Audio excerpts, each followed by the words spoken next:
ஆமேன். கர்த்தர் நல்லவர். ஆமேன். ஆண்டவராய் இயேசுவின் நாமத்தில் இந்த மாலை வேளையில் இந்த கூடைக்கு வந்திருக்கிறவங்க யாவரையும் நாங்கள் அன்போடு கூட வாழ்த்தி வரவேற்கிறோம். இப்போது நம்ம ஆண்டவருடைய வார்த்தைக்கு நேராக கடந்து செல்லலாம். நம்முடைய மத்தியில் இருக்கிற பாஸ்டர் ஜெபஸ்டின் அவர்கள் நமக்கு ஆண்டவருடைய வார்த்தையை தருவார்கள். நாம் நன்றாய் கரங்களை தட்டி நாம் அவர்களை வரவேற்கலாம்.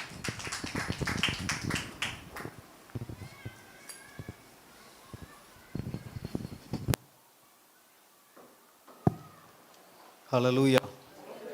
கர்த்தர் நல்லவர். ஆமென். நாம் ஒரு வசனத்தை வாசிக்கலாம். யாருக்கு தெரிந்ததான வசனம்? மார்க்கின் சுவிசேஷம் 3ஆம் அதிகாரம் 13-14 வசனத்தை வாசிக்கலாம். நமக்கு சித்தமானவர்களை தம்மிடத்தில் வரவழைத்தார். அவர்கள் அவரிடத்திற்கு வந்தார்கள். அப்பொழுது அவர் 12 பேரை தெரிந்து கொண்டு அவர்கள் தம்மோடு கூட இருக்கவும் பிரசங்கம் பண்ணும்படியாக தாம் அவர்களை அனுப்பவும் வியாதிகளை குணமாக்கி பிசாசுகளை துரத்தும்படி அவர்கள் அதிகாரம் உடையவர்களாய் இருக்கவும் அவர்களை ஏற்படுத்தினார். ஹல்லேலூயா. பின்பு அவர் ஒரு மலையின் மேல் ஏறி தமக்கு சித்தமானவர்களை தம்மிடத்தில் வரவழைத்தார். இந்த 13-14 வசனத்தில் நாம் அடிக்கடி இந்த வசனத்தின் மூலம் அநேக வார்த்தைகளை நாம் கேட்டிருக்கிறோம். ஆமென். அந்த வசனத்தில் சொல்லியிருக்கிற வார்த்தையின்படி இந்த நாளிலே தேவன் தனக்கு சித்தமானவர்களை தம்மோடு இருக்கும்படி தெரிந்து கொள்கிறார். ஆமென். ஹல்லேலூயா. இந்த தலைப்பில் தான் நாம் பார்க்க போகிறோம். தேவன் மேலே 13ஆம் வசனம் சொல்லப்பட்டிருக்கிறது தமக்கு சித்தமானவர்களை, 14ஆம் வசனத்திலே தம்மோடு இருக்கும்படி தெரிந்து கொள்கிறார். ஹல்லேலூயா. மேலே நீங்கள் 9ஆம் வசனத்திலிருந்தே நீங்கள் வாசித்து பார்த்தீங்கன்னா தெரியும். மேலே சொல்லப்பட்டிருக்கு 11ஆம் வசனத்திலே அசுத்த ஆவிகளும் அவரை கண்டபோது அவர் முன்பாக விழுந்து நீ தேவனுடைய குமாரன் என்று சத்தமிட்டன. தம்மை பிரசித்தம் பண்ணாதபடி அவைகளுக்கு கண்டிப்பாய் கட்டளையிட்டார். போதும். மேலே 2 வசனம் சொல்லப்பட்டிருக்கிறது. அசுத்தாவி இயேசுவை பார்த்து என்ன சொல்கிறது? நீர் தேவனுடைய குமாரன். நீர் தேவனுடைய குமாரன் என்று சொன்ன உடனே நாம் யார் என்பதை அசுத்தாவி சொல்லிட்டுனா நமக்கு எப்படி இருக்கும்? உதாரணத்துக்கு நான் தான் இருக்கிறேன்னா நீங்கள் இந்த ஊர்லேருந்து வர்றீங்க அப்படின்னு நம்மளை டீட்டெயிலாக சொன்ன உடனே நமக்கு உள்ள என்ன ஆயிரும்? குளிர்ந்துடும். இது எந்த ஆவியோ அதெல்லாம் நமக்கு தேவையில்லை. நம்மளை பற்றி என்ன சொல்லிடுச்சு? ஒழுங்கா கரெக்டாக சொல்லிடுச்சு. ஆனால் மேலே வசனத்துக்கும் கீழே உள்ள வசனத்துக்கும் சொன்னபடி தேவன் யார் என்பதை அசுத்தாவி சொல்கிறத அவர் பொறுப்பெடுக்கலை. அவர் சொன்ன வார்த்தை என்ன? தன்மை பிரசித்தம் பண்ணாதபடிக்கு அவைகளுக்கு கண்டிப்பாய். அவர் வந்த நோக்கத்தை நிறைவேற்றுறது தான் அவருடைய சித்தம். ஆமென். ஹல்லேலூயா. அதனால தான் சொல்லப்பட்டிருக்கிறது தமக்கு சித்தமானவர்களை தம்மிடத்தில் என்ன செஞ்சார்? வரவழைத்தார். வரவழைத்ததும் இல்லை, தம்மோடு இருக்கும்படி அவர்கள் என்ன செய்கிறார்? தெரிந்து கொள்கிறார். ஆமென். இல்லை 2 வார்த்தை. ஒன்று தம்மோடு இருக்கும்படி, கீழே பிரசங்கம் பண்ணும்படியாக அவர்களை அனுப்பவும். அது 2வது காரியம். முதல்ல தேவன் ஏற்படுத்தினது அவரோடு நாம் கூட இருக்கும்படி தான் கர்த்தர் நம்மை தெரிந்து கொண்டிருக்கிறார். எத்தனை பேர் விசுவாசிக்கிறீங்க? ஹல்லேலூயா. ஹல்லேலூயா. ஆதியாகமத்திலே நாம் பார்க்கும்போது முதல்ல மனுஷனை எப்படி படைத்தார்? தமது சாயலாக. இன்னும் எபேசியரில் நாம் வாசிக்கிறோம் அவரோடு கூட உட்காரும்படியாக. அவருடைய ஸ்தானத்தை தேவன் நமக்கு தரும்படியாக தான் தன்னுடைய சொந்த குமாரனை கர்த்தர் நமக்கு தந்திருக்கிறார். ஹல்லேலூயா. ஹல்லேலூயா. பிசாசு அநேக விதத்தில் நம் வேதத்தில் நிறைய காரியத்தை குறித்து நாம் பார்க்க முடியும். உதாரணத்துக்கு மத்தேயு, மார்க்கு, லூக்கா, யோவான்லே நாம் பார்க்க முடியும். பிசாசு நிறைய விதத்தில் நம்ம அங்கும் இங்கும் அலைய பண்ணும்படி, நம்முடைய மனதை குழப்பும்படி தான் வகை தேடி சுற்றி தருவான். நாம வேதம் சொல்லுகிறோம் இல்லையா? திருடன் திருடவும் கொல்லவும் அழிக்கவுமே அன்றி வேறொன்றுக்கும். அவனுடைய நோக்கமெல்லாம் என்னது? அழிக்கணும். எதை அழிக்கணும்? தேவனுக்கும் நமக்கும் உள்ள உறவை அழிக்கணும். ஆமென். ஹல்லேலூயா. தேவனுக்கும் நமக்குள்ள தொடர்பு இருந்துக்கிட்டே இருந்தால் அவனால் என்ன செய்ய முடியாது? ஒன்றுமே செய்ய முடியாது. போன வாரம் சபையில் கூட சொன்னேன், ஆதாமுக்கும் ஏவாளுக்குள்ள தொடர்பை கர்த்தர் ஏற்படுத்தினார், அது வேற. தேவனுக்கும் ஆதாம் ஏவாளுக்குள்ள தொடர்பை அவன் என்ன சொன்ன உடனே அந்த பழத்தை நீ புசின்னு சொன்ன உடனே அவங்க புசிச்சிருப்பாங்களா? இல்லை, கொஞ்சம் கொஞ்சமாக அவங்க மனதை என்ன பண்ணியிருப்பான், தன் வசம் இழுக்கும்படி. அவன் வஞ்சிக்கிறவன், அவன் வஞ்சிக்கிற அந்த எண்ணத்தை உடையவனாக இருக்கிறபடினால தான் தான் வசத்துக்குள்ளே தான் சொல்லுகிறத கேட்குற அளவுக்கு அவங்கள கொஞ்சம் கொஞ்சமாக தன் வசப்படுத்தி அந்த பழத்தை சாப்பிட வைத்திருக்கிறான். இப்படி தான் பிசாசானவன் ஜனங்களை வஞ்சிக்கும்படி சுற்றி திருகிறான். ஆனால் தேவன் அவரோடு ஜனங்களை இருக்கும்படி தான் தன்னுடைய குமாரனை கொடுத்தார். அல்லேலூயா. தேவனுக்கும் பிசாசுக்கும் வித்தியாசம் எது? பிசாசு வஞ்சிக்கணும், தேவன் கூட வைக்கணும். தேவன் நம்ம கூட இருக்கிறார், நம்ம கூட இருக்கிற அனுபவத்தை நாம் பெற்றுக்கொண்டோமானால் நம்ம எந்த பிசாசுடைய கிரியை நம்ம என்ன செய்ய முடியாது, அணுகவே முடியாது. ஒரு சின்ன சின்ன குழப்பங்களை கொடுத்து கூட தேவன் ஒரு மனிதனுடைய மனநிலை என்ன பண்ணுகிறான், மாற்றுகிறான். மனநிலைகளை அவன் வேலையே இதுதான், சிந்தையை ஆட்கொள்கிறது தான். ஆனால் கர்த்தர் எல்லாவற்றுக்கும் மேலே தம்முடைய வார்த்தையை கொடுத்து நம்மை அனுதினமும் புஷ்டியுமாய் பசுமையுமாய் வளரும்படி கர்த்தர் நமக்கு தந்திருக்கிறார். அதற்கு தான் கர்த்தர் நமக்கு ஒரு சபையை தந்திருக்கிறார். எத்தனை பேர் விசுவாசிக்கிறீங்க? அல்லேலூயா. ரட்சிக்கப்பட்டு அப்படியே கர்த்தர் விட்டுட்டு போகிறதுக்கல்ல, அனுதினமும் சபையில் வைத்து நம்மை வளரும்படி, நாம் முதிர்ச்சி அடையும்படி கர்த்தர் நமக்கு சபையை தந்து நம்மை போஷிக்கிறார். அல்லேலூயா. இந்த தேவன் அவர்கள் தம்மோடே இருக்கும்படி அவர்களை தெரிந்து கொண்ட தேவன். தேவனோடு தான் நாம் இருக்கிறோம், தேவனோடு அவருடைய வார்த்தையோடு நாம் இருக்கிறோம், அனுதினம் வசனத்தை கேட்கிறோம். ஆனால் 2 காரியங்களை குறித்து சொல்லப்பட்டிருக்கு. 2 காரியங்கள் தேவனை விட்டு நம்மை தூரப்படுத்துகிறது. நான் இடையில கூட நம்முடைய பாஸ்டர் தான் நினைக்கிறேன், அவருடைய ஃபேஸ்புக்கில் போட்டு விட்டுருந்தாங்க, நம்மை தேவனை விட்டு தூரப்படுத்துகிறதான காரியம் 4 காரியங்களை குறித்து போட்டுருந்தாங்க. அதை நான் வாசித்தேன். ஏன்னா தேவனை விட்டு பிசாசு எந்தெந்த காரியங்கள்லாம் நம்ம என்ன பண்ணுகிறான், தூரப்படுத்துகிறான். தேவன் நினைக்கிறது நம்ம பக்கத்தில் வைக்கிறபடி, நம்மோடு இருக்கும்படி, அவரோடு இருக்கிறதுக்கு தான் கர்த்தர் நம்ம தெரிந்து கொண்டார். ஏற்கனவே நாம் போன முறை நாம் ஏற்கனவே செய்தி கேட்டோம். மார்த்தாள் மரியாளுடைய செய்தி எப்படி இருக்குது? மார்த்தாள் என்ன பண்ணுகிறாள்? பற்பல வேலைகளினால தூரத்தில் நிற்கிறா, மரியாள் அவர் பக்கத்தில் இருக்கிறார். அல்லேலூயா. கூட இருக்கிறது என்னைக்கும் ஆசீர்வாதம் தான். எத்தனை பேர் விசுவாசிக்கிறீங்க? அவர் கூட இருந்தோம்னா எப்போதும் அவர் நம்முடைய காரியங்கள் எல்லாவற்றையும் என்ன செய்வார், பார்த்து கொள்வார். அல்லேலூயா. தேவனோடு கூட இருக்கும்படி, தேவனோடு நாம் எப்படி கூட இருக்கிறோம் என்பதை 2 காரியத்தை மாத்திரம் உங்களுக்கு ஞாபகப்படுத்த விரும்புகிறேன். முதல் காரியம், நம்முடைய விசுவாசம் அற்பமாயிராமல் திடமான விசுவாசமாய் மாறும்போது நாம் தேவனோடு இருக்கிறோம். அல்லேலூயா. நம்முடைய விசுவாசம் எப்படி இருக்கக்கூடாது? அற்பமாயிராமல் திடமான விசுவாசத்துக்குள்ளே நாம் நிற்கும்போது, மாறும்போது அது நம்ம எங்கே கொண்டு சேர்க்கிறது? தேவனோடு நம்ம இணைக்கிறது. விசுவாசத்தினால் நீதிமான் பிழைப்பான். இங்கிலீஷில் நல்லா சொல்லப்பட்டிருக்கு, வாழ்வான் என்று. அல்லேலூயா. தேவன் பேரில் வைத்திருக்கிற விசுவாசத்தினால தான் நம்முடைய தினமும் அனுதின வாழ்க்கை எப்படி இருக்கும், அவ்வளோ ஆசீர்வாதமாய் இருக்கும். அநேக காரியங்களை குறித்து நாம் பார்க்கலாம் வேதத்தில். விசுவாசம் குறையுதுனாலே எது கூடும்? அவிசுவாசம் கூடும். அது ஒரு பக்கம். ஆனால் அவிசுவாசம் அப்படின்னாலே நமக்குள்ள ஒரு கலக்கம் உண்டாகும். விசுவாசம் குறையுதுனாலே ஒன்று பயம், கலக்கம், இன்னும் குழப்பம், இன்னும் சந்தேகம், இப்படி நிறைய காரியங்களை குறித்து சொல்லப்படுது. விசுவாசம் கூட தான் நாம் சோர்ந்து போய் இருந்தாலும், நம்முடைய சூழ்நிலை நம்ம சுற்றி நெருக்கமாக இருந்தாலும், வேதத்தில் வாசிக்கிறோம், பாரமான யாவற்றையும் புறம்பே தள்ளிட்டு எங்கே போகணும்? எபிரேயர் 12ஆம் அதிகாரம் 1ஆம் வசனம்.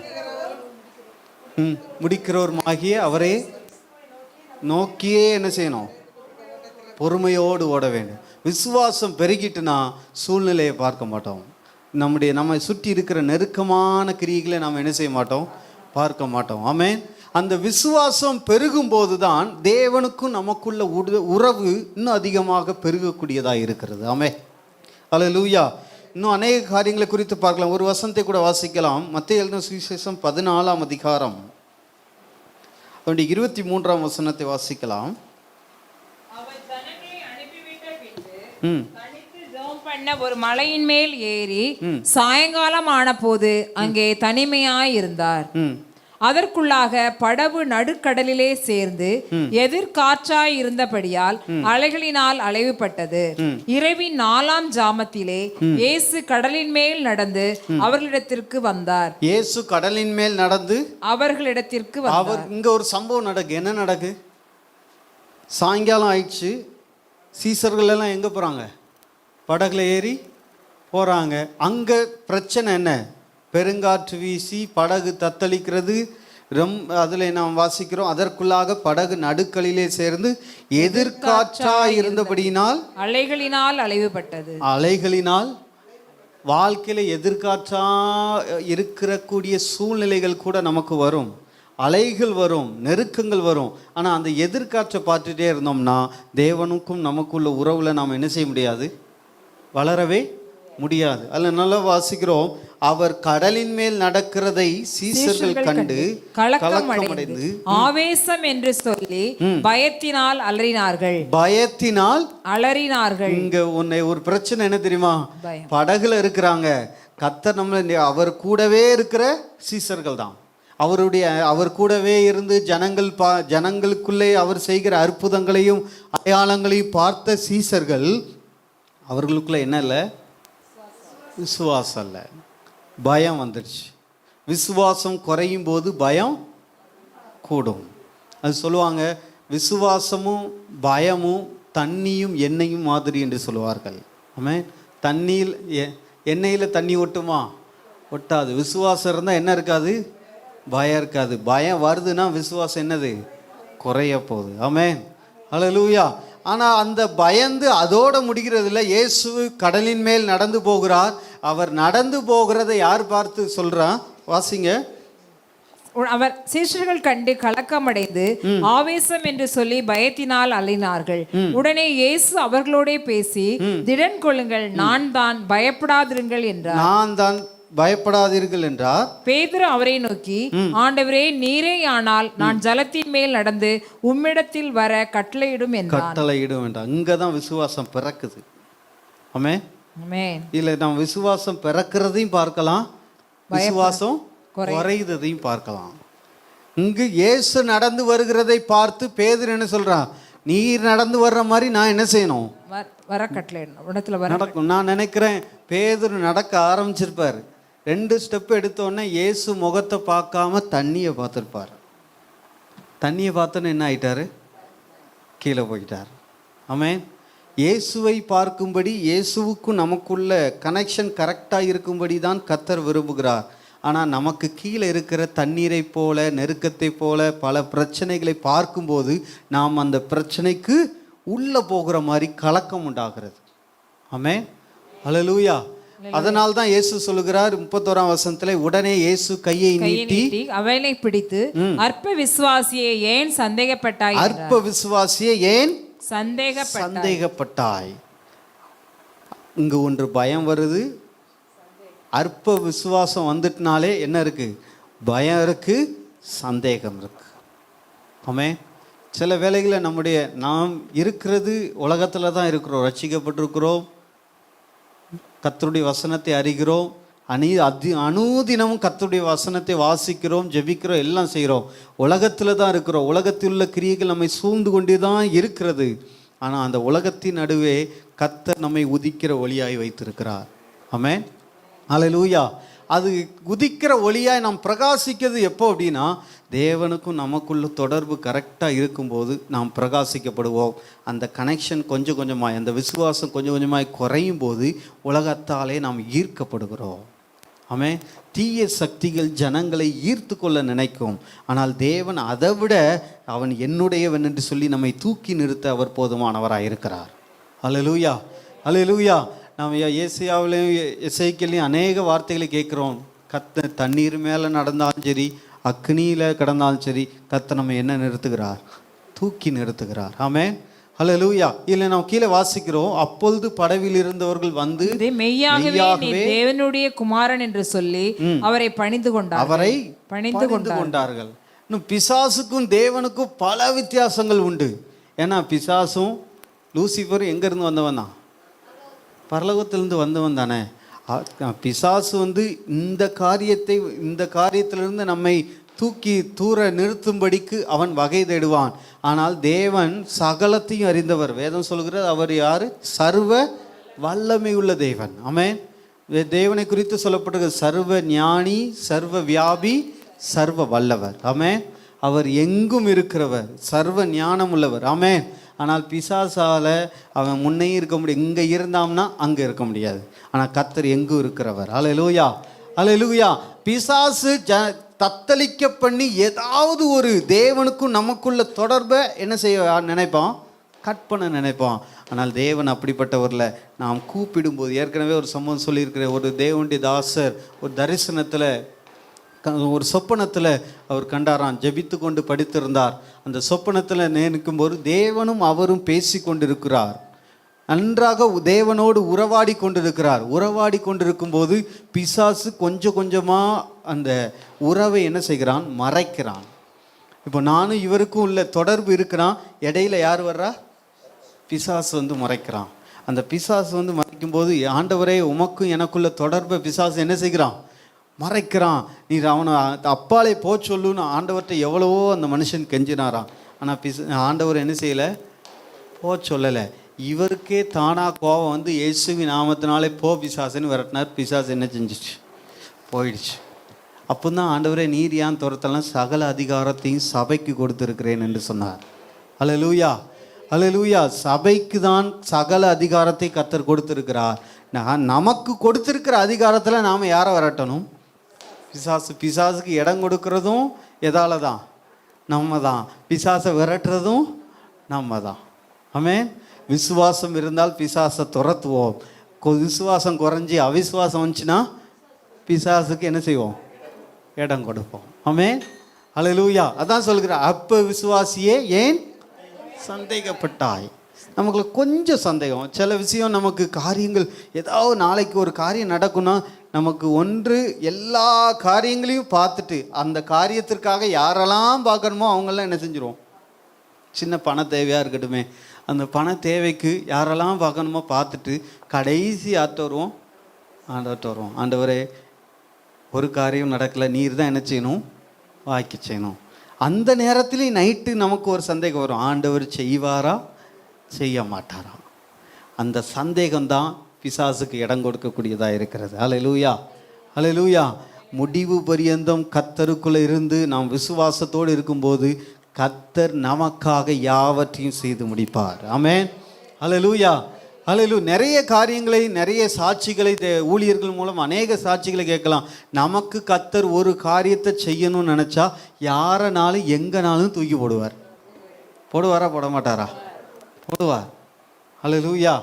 அநேக காரியத்தை நான் பார்த்துருக்கேன். நான் முந்தி எனக்கு பாட்டு பாடையும் தெரியாது, எனக்கு வர்ஷிப் பண்ணையும் தெரியாது, எனக்கு சின்ன வார்த்தையை பேசுகிற கூட தெரியாது. மைக்கு பிடிக்கணும்னா கை நடுங்கும். இன்னும் சொல்லப்போனால் 11th படிக்கும் எங்கள் சர்ச்சில் வசனம் சொல்லுவாங்க சின்ன பிள்ளைகள். 10th முடித்து 11th போகும்போது வசனம் சொல்லும்போது ஜனங்கள் எல்லாம் என்ன பண்ணிட்டாங்க? சிரிச்சிட்டாங்க. ஏன்னா என் தொண்டை வந்து அவ்வளோ கனத்த குரலாக ஒரு மாதிரி ஆச்சு. சிரித்தோடனே அன்னையோட வசனம் சொல்கிறதே நிப்பாட்டிட்டேன். ஆனால் அப்படி இருந்தவனை நான் பாடுறதுக்காக முன்னாடி பாடிக்கிட்டு இருந்தவருக்கு ட்ரான்ஸ்ஃபர் சர்ச்சில். நான் கோயம்புத்தூரில் இருக்கும்போது அவர் வேறு சர்ச்சுக்கு இதாகிட்டார். நான் பாடுறதுக்கும் என்னை ட்ரெயின் பண்ணுறதுக்காக கர்த்தர் யாரனாலும் எங்கேனாலும் கொண்டு மாத்துறார். ஆமென். நமக்கு கர்த்தர் ஒரு காரியத்தை செய்கிறதுக்கு யாரை உலகத்தில் இருந்தவர்களை பார்க்கலாம், நம்ம சுற்றி இருக்கிற ஜனங்களை பார்க்கலாம், யாரனாலும் என்ன செய்வார்? மாற்றி நம்மளை அந்த இடத்துல உயர்த்தி வைப்பார். அல்லேலூயா, அல்லேலூயா.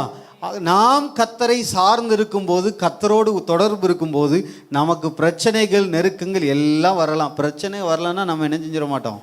கர்த்தரை பிடிக்க மாட்டோம். ஆமென். அல்லேலூயா. அதான் நிறைய பேர் சொல்லுவாங்க, கர்த்தர் நம்ம பிடித்திருக்கிறார், நாம் கர்த்தரை பிடிச்சிருந்தோன்னு என்ன செஞ்சிடும்? கை வலிக்குன்னு என்ன செஞ்சிடும்? விட்டுருவோம். ரோடு கிராஸ் பண்ணும்போது சின்ன குழந்தை அப்பா கையை பிடிக்குமா, நாம் அவ கையை பிடிக்குமா? நம்ம தான் பிடிப்போம். காரணம் என்ன? ஜாக்கிரதையா. கர்த்தர் நம்ம பிடித்திருக்கிறார். அல்லேலூயா. அவர் பிடித்திருக்கிறவர் ஒரு நாளும் நம்ம என்ன செய்ய மாட்டார்? விடமாட்டார். நாம் அவருக்குள்ள விசுவாசம் உள்ளவர்களாக இருக்கும்போது அவருக்கும் நமக்குள்ள தொடர்பு பெருகும். அந்த தொடர்புனால கர்த்தர் நமக்காக எல்லாவற்றையும் செய்து முடிப்பார். ஹல்லேலூயா, ஹல்லேலூயா. ரெண்டாவது ஒரு காரியத்தை குறித்து நாம் பார்க்கலாம். தானியேல் 9ஆம் அதிகாரம் 21ஆம் வசனத்தை வாசிக்கலாம். அப்படி நான் ஜெபம் பண்ணி கொண்டிருக்கும் போதே முதல் தரிசனத்திலே நான் கண்ட புருஷனாகிய காபிரியேல் வேகமாய் பறந்து வந்து அந்தி பலியின் நேரமாகிய வேளையிலே என்னை தொட்டான். அவன் எனக்கு தெளிவுண்டாக்கி என்னோடே பேசி, தானியேலே, உனக்கு அறிவை உணர்த்தும்படி இப்போது புறப்பட்டு வந்தேன். நீ மிகவும் பிரியமானவன், ஆதலால் நீ வேண்டிக் கொள்ள தொடங்கின போதே கட்டளை வெளிப்பட்டது. நீ வேண்டிக் கொள்ள தொடங்கின போதே கட்டளை வெளிப்பட்டது. போதும். முதல்ல சொன்னேன், என்ன சொன்னேன்? அற்ப விசுவாசம் திடமான விசுவாசமாய் மாறும்போது நாம் தேவனோடு நெருங்க முடியும். ஆமென். ரெண்டாவது, நம்முடைய ஜெபங்கள் தேவனையும் அவருடைய சித்தத்தையும் சார்ந்து இருக்கும்போது நாம் இன்னும் அதிகமாய் தேவனை நெருங்க முடியும். ஆமென். ஹல்லேலூயா. நம்முடைய ஜெபம் எப்படி இருக்கும்? எப்படி இருக்கணும்? தேவனையும் தேவனுடைய சித்தத்தையும் சார்ந்து இருக்க வேண்டும். ஆமென். ஹல்லேலூயா. அதிகமாக நம்ம ஜெபிக்கிற ஜெபங்கள் எல்லாம் எப்படி இருக்கும்? பெரிய லிஸ்ட்டு, ஜெபிக்கிறதுக்கு முன்னதாகவே ஒரு லிஸ்ட்டு என்ன செஞ்சிருவோம்? போட்டுருவோம். என்னன்னா அந்த லிஸ்ட்டை போட்டுட்டு ஆண்டவர்கிட்ட போயிட்டு, ஆண்டவரே இதுக்கு ஒரு கையெழுத்தை மட்டும் என்ன செய்யும்? போட்டுரும். அதே ஒரு ஊழியர் இப்படி தான் ஜெபத்தை குறித்து சொல்லும்போது சொன்னால், எம்டி பேப்பரை கொண்டு ஆண்டவர்கிட்ட கொடுத்து, நான் என்ன செய்யணுமோ அதை அப்படியே என்ன செய்யும்? எழுதி தாரும். ஆமென். ஹல்லேலூயா. தானியேலை குறித்து சொல்லப்பட்டிருக்கிறது, நீ மிகவும் பிரியமானவன், ஆதலால் நீ வேண்டிக் கொள்ள தொடங்கின போதே கட்டளை வெளிப்பட்டது. பிரச்சனை வர்ற நேரத்தில் பல காரியங்கள் நமக்குள்ள வெளிப்படும். பல காரணம், இந்த காரணத்தினால இந்த பிரச்சனை வந்திருக்குமா, இல்லை இந்த காரணத்தினால அந்த குழப்பங்களும் வரும். ஆனால் அவற்றை சிந்திக்கிறதை விட இந்த பிரச்சனைக்கு மேலே இருக்கிற கர்த்தரை சிந்திக்கும் போது அந்த பிரச்சனை எல்லாம் சுலபமாய் மாறிடும். ஆமென். ஹல்லேலூயா. இல்லை, இங்கேயும் பிரச்சனை தான். தானியேலுடைய வாழ்க்கையிலையும் பல பிரச்சனைகள் இருந்தது. சாத்ராக் மேஷாக் ஆபேத்நேகோவை பார்க்கும்போதும் பல பிரச்சனைகள் இருந்தது. ஆனால் அவங்க பிரச்சனையை பார்க்கல. தானியேல் அவனுடைய நோக்கம், அதில் ராஜா சொல்கிற, தானியேலே, நீ ஆராதிக்கிற தேவன் உன்னை தப்புவிக்க இருந்தாரா? ரெண்டாவது தான் சொல்கிற, உன்னை நீ ஆராதிக்கிற தேவன் ஜீவனுள்ள தேவன். ஆமென். அதாவது எல்லா ஜனங்களையும் ஆளுகை செய்கிற ராஜாக்கு தேவன் யார் என்பதை நிரூபிக்கிறதற்கு யார் தேவைப்பட்டது? தானியேல் தேவைப்பட்டது. இன்னும் சொல்லப்போனால் தானியேலின் ஜெபம் தேவைப்பட்டது. ஆமென். உலகத்தில் இருக்கிற ஜனங்களை மீட்கும்படி, உலகத்தில் இருக்கிற ஜனங்களை கர்த்தரிடத்தில் வசப்படுத்தும்படி, திருப்பும்படிக்கு கர்த்தர் நம்மை தெரிந்து கொண்டிருக்கிறார்.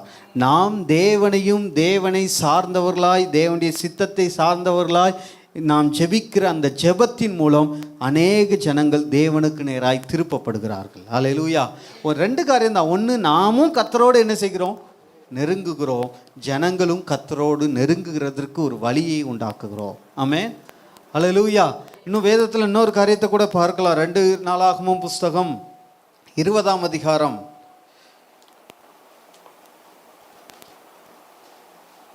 3ஆம் வசனத்தை வாசியுங்கள். அப்பொழுது யோசபாத் பயந்து கர்த்தரை தேடுகிறதுக்கு ஒருமுகப்பட்டு யூதாவெங்கும் உபவாசத்தை கூறுவித்தான். அப்படியே யூதா ஜனங்கள் கர்த்தரிடத்திலே சகாயம் தேட கூடினார்கள். கர்த்தரிடத்துல எதுக்கு தேட கூடினாங்க? சகாயம் தேட. அதில் சொல்லப்பட்டிருக்கு, யூதாவில் உள்ள எல்லா பட்டணங்களிலும் இருந்து அவர்கள் கர்த்தரை தேட வந்தார்கள். இந்த அதிகாரம் முழுவதும், அதாவது சொல்லப்போனால் 22ஆம் வசனம் வரைக்கும் இது ஒரு பெரிய சம்பவமாகவே என்ன செய்யுது? நடக்குது. இல்லை, வாஸ்து பார்த்தோம்னா பிரச்சனை இருக்குது. ஆனால் அந்த பிரச்சனை நடுவில் கர்த்தர் யார் என்பதை அறிகிறதற்கு இது ஒரு வழியை உண்டாக்குகிறது. ஆமென். ஹல்லேலூயா. பிரச்சனை, துதி, ஆராதனை இது ஒரு பக்கம் இருக்கிறது. அதே நேரத்தில் வாஸ்து பார்த்தோம்னா கர்த்தர் எப்படிப்பட்டவர் என்பதை நல்ல வியாக்கியானமாய், நல்ல விவரமாய் அந்த இடத்துல விவரமாய் ஆண்டவர்கிட்ட சொல்லுவார். இதில் 12ஆம் வசனம் சொல்லப்பட்டிருக்கிறது, எங்கள் தேவனே தேவனே அவர்களை நீ நியாயம் தீர்க்க மாட்டீரோ? எங்களுக்கு விரோதமாக வந்த இந்த ஏராளமான கூட்டத்திற்கு முன்பாக நிற்க எங்களுக்கு பலன் இல்லை. 6ஆம் வசனம் வாசிங்க. எங்கள் பிதாக்களின் தேவனாகிய எங்கள் கர்த்தாவே, பிதாக்களின் தேவனாகிய கர்த்தாவே, பரலோகத்தில் இருக்கிற நீரல்லவோ பரலோகத்தில் இருக்கிற நீரல்லவோ தேவன். தேவன் தேவரீர் ஜாதிகளுடைய ராஜ்யங்களை எல்லாம் ஜாதிகளுடைய ராஜ்யங்களை எல்லாம் ஆளுகிறவர். உம்முடைய கரத்திலே வல்லமையும் பராக்கிரமும் இருக்கிறது. உம்முடைய கரத்துல வல்லமையும் பராக்கிரமும் இருக்கிறது. ஒருவரும் உம்மோடு எதிர்த்து நிற்க கூடாது. இங்க பிரச்சனை வரலன்னா தேவன் யார் என்பதை அவர் விவரிக்க முடியாது. ஆமென், ஹல்லேலூயா. ஜெபத்தில் அதிகமாய் தேவன் யார் என்பதை விவரித்து அறிக்கையிடும் போது தேவன் அதில் மகிமைப்படுகிறவராக இருக்கிறார். ஆமென், ஹல்லேலூயா. இதில் நீங்கள் 3ஆம் வசனத்திலிருந்தே வாசிக்கும் போது நிறைய காரியம் சொல்லுகிறது. 9ஆம் வசனம் சொல்லப்பட்டிருக்கிறது, எங்கள் மேல் பட்டயம், நியாயத்தண்டனை, கொள்ளை நோய், பஞ்சம் முதலான தீமைகள் வந்தால் அப்பொழுது உம்முடைய நாமம் இந்த ஆலயத்தில் விளங்குகிறபடியால் நாங்கள் இந்த ஆலயத்திலும் உமது சந்நிதியிலும் வந்து நின்று எங்கள் இடுக்கணில் உம்மை நோக்கி கூப்பிடுகையில் தேவரீர் கேட்டு ரட்சிப்பீர் என்று சொல்லி இருக்கிறார்கள். யாரு? பிதாக்கள். ஆமென். அவங்க பிதாக்களுக்கு கர்த்தர் என்னெல்லாம் செஞ்சாரோ அதெல்லாம் விவரிக்கிறாங்க. கர்த்தர் எப்படிப்பட்டவராக இருந்தாரோ அதெல்லாம் விவரிக்கிறாங்க. காரணம் என்ன? காரணம் பிரச்சனை தான். அந்த பிரச்சனை நடுவே தேவனை குறித்த அறிவு வெளிப்படுகிறது. இது மாத்திரம் இல்லை, 12ஆம் வசனம் கடைசி சொல்லப்பட்டிருக்கிறது, ஆகையால் எங்கள் கண்கள் உம்மையே நோக்கி இருக்கிறது. அல்லேலூயா. கர்த்தர் மேலே நம்முடைய கண்கள் நோக்கி இருக்கும்போது நாம் ஜெபிக்கிற அந்த ஜெபம் தேவனுடைய சித்தத்தை சார்ந்ததாக இருக்கும். நாம் மற்ற காரியத்தெல்லாம் போட்டு அலப்புறதை விட தேவன் யார் என்பதை அறிக்கையிட்டு அந்த அறிவை உணர்ந்தவர்களாக நாம் ஜெபிக்கும் போது அந்த ஜெபம் தேவனை சார்ந்திருக்கும், தேவனுடைய வார்த்தையை சார்ந்திருக்கும். அதுக்கு மேலே தேவனுக்கு நமக்குள்ள ஒரு உறவை பலப்படுத்தக்கூடியதாக இருக்கிறது. ஆமென், அல்லேலூயா, அல்லேலூயா.